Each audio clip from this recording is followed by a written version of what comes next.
Hello Virgo, welcome to your reading. My name is Maria and this is a timeless, intuitive reading for you. So it's for when you find it, and it's if you have Virgo anywhere in your chart, if you're a cross-watcher, meaning you have a Virgo close to you in your life and the reading could still actually be for you. Or if something else drew you here and if the story rings true, then it's for you. Virgo, I'll start with the ending today because your last card is the Antelope Spirit. Life is speeding up. Because it is. And the reason why I'm taking this as the first card is because you are sort of cocooning. This is the actual first card. It's called Fool's Embrace, Transmuting Pain. And I feel like you've closed off a little bit, or some part of you has closed off a little bit to the world, or you feel like you're not yet ready to come out of your shell, or you're not ready yet fully healed, or you know, you feel like you still need to sort of be in this fetus position a little more, but life begs to differ. You've been going through a big healing, alchemizing of it could have been well, I think probably could have been a sort of a betrayal or a loss or something, like one of the really big painful experiences we can have in life, and it could have been an old one that sort of showed up again. And so you've had to close in on yourself to you know, to cocoon and to get through this period of your life. But you've been alchemizing an incredible amount of emotional and mental energy, and it looks like you're not yet you yourself aware that you've created, you know, something glorious. You've actually created a whole city. This comes out to me sort of like Camelot, and you know, also indicating that you've done this with a lot of sort of honor. And also this sort of translucent, sort of butterfly-ish energy. But this has a message of you having built much more than you're aware that you have. I think that it's like you only think that you've done a little thing, but you've done something incredible, and you're much further along in the process than you're aware of at this point. But it's like you see maybe your whole soul, and you can see that it's still tender, and that there are things that are not completely perfectly healed there.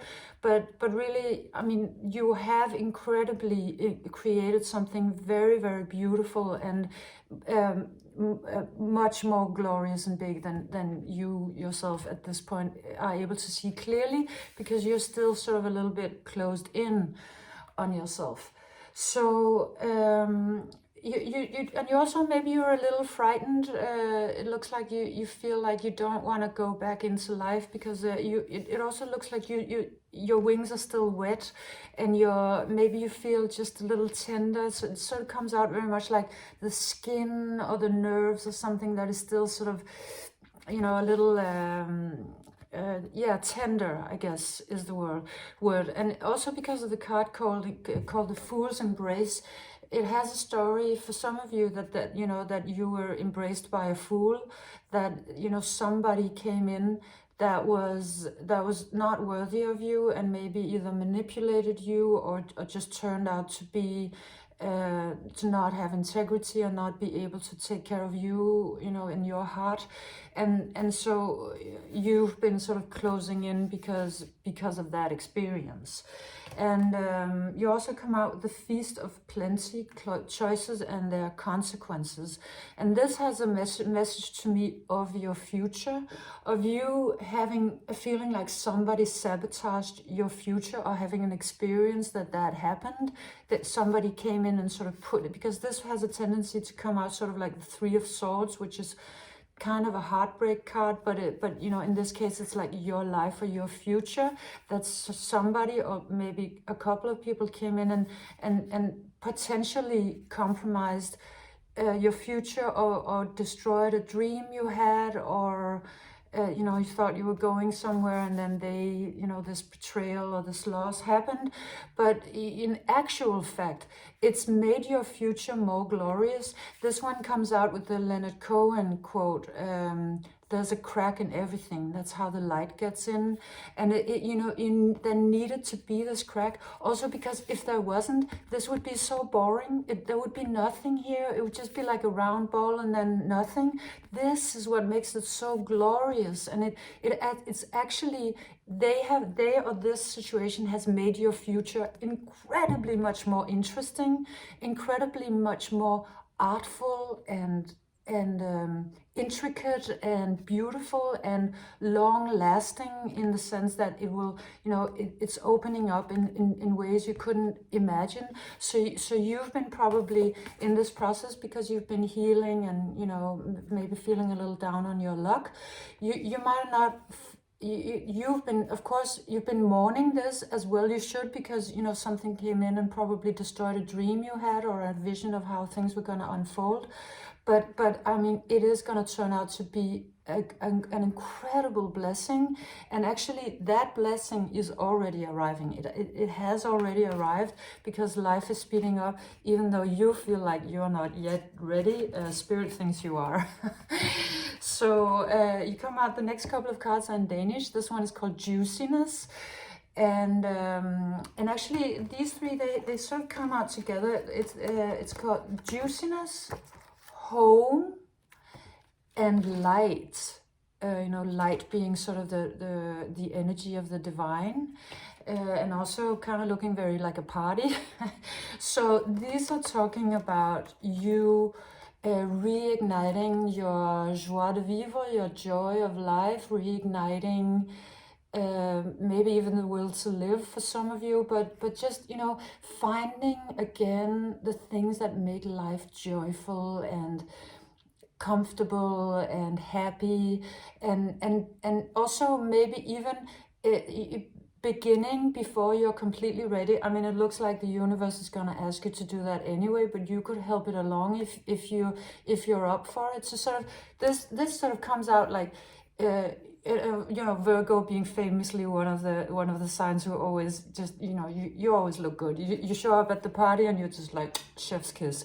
And that would just do you a world of good to show up somewhere and be, just really have a glow up and be your best self. And it's a little bit like fake it until you make it, like just show up and shine in the world, because it will remind you of your own light. And of course everybody will react to it, because you've been going through something that has massively upgraded you. And so, a new vision is coming in for you in your life. If you can see down here, there's sort of this figure that has been crawling on its knees, but it is rising. You are rising. But I just, because what's standing out to me are sort of these nerves. It's like your nerves are still a little sort of shaky, and you might feel like you don't yet have a lot of skin on you. Feeling sort of frail or a little naked, and but Spirit is saying it's okay. You can start moving in the world. You have actually created something glorious. And it is actually at this point unfolding like a vision, and it is more powerful than you know. You've been in this for so long that I think you've lost a little bit of that sense of personal power, which of course we do when we mourn, but Spirit wants to bring it back and remind you, no, you are actually much more than this. You are way much more than your pain. And by the way, you kind of built a whole city while you were mourning.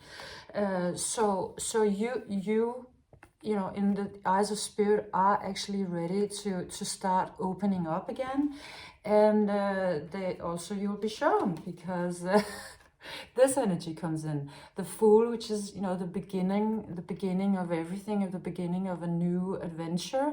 And these two also looking like a meeting point. So it certainly really comes out as an outside energy. So it could be, a person, a job offer, an opportunity, any kind of opening, big or small.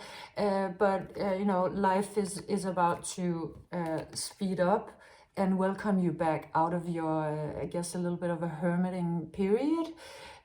because Spirit thinks it's time. Life thinks you're ready. You might not completely feel like you're ready because it has a little bit of that tenderness, but you're being called back out. And there's an incredibly beautiful new beginning waiting for you. It might push you a little bit out of your comfort zone. It seems to me like that is what Spirit is trying to do, to push you out of your comfort zone, because your comfort zone has become this, and Spirit would like for it to become this. So this is your reading, Virgo. I hope you enjoyed it. Thank you very much for being here. If you did enjoy it, please leave me a subscription and a like and a comment, and I'll see you again next time. Bye, Virgo.